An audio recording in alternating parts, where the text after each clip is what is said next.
Ito yung downy, dito yung sabon. Dito na may mga himol-mol na makukuha sa Okay na. Ayan.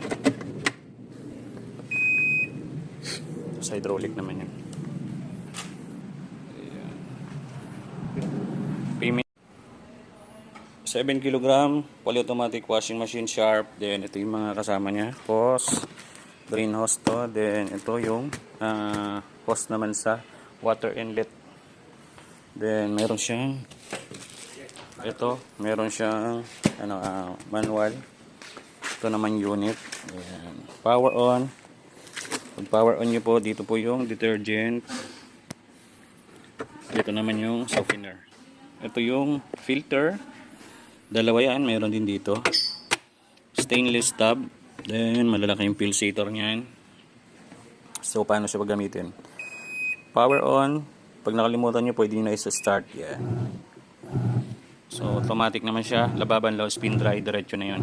Nakababa yung hose. Nakapasok yung water inlet. Then pag gusto nyo naman siyang iset, yan ito. Sa wash niya is hanggang 20 minutes. Then may soak din siya. Pipress mo lang ng 2 seconds pag gusto mo yung soak. Yan. So ito naman yung banlaw niya. Ito yung isang bisis hanggang 4 na bisis pwede kayong magbanlaw.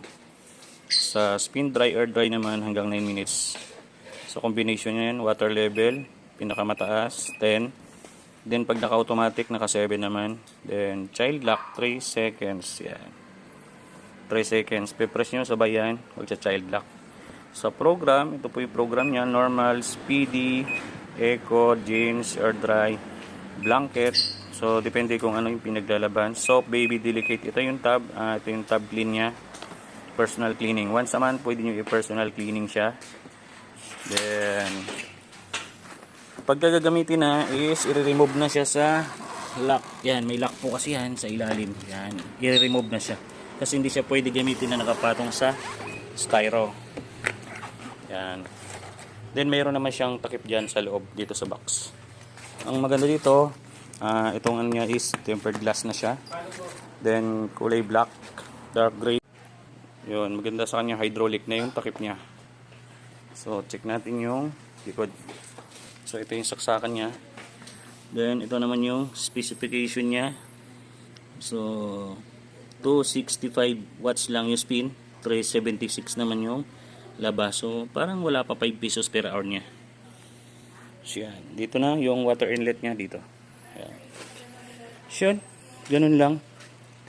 Brand new cell box. Brand new cell box, 1 year warranty part service, 10 years naman yung motor. Ayos.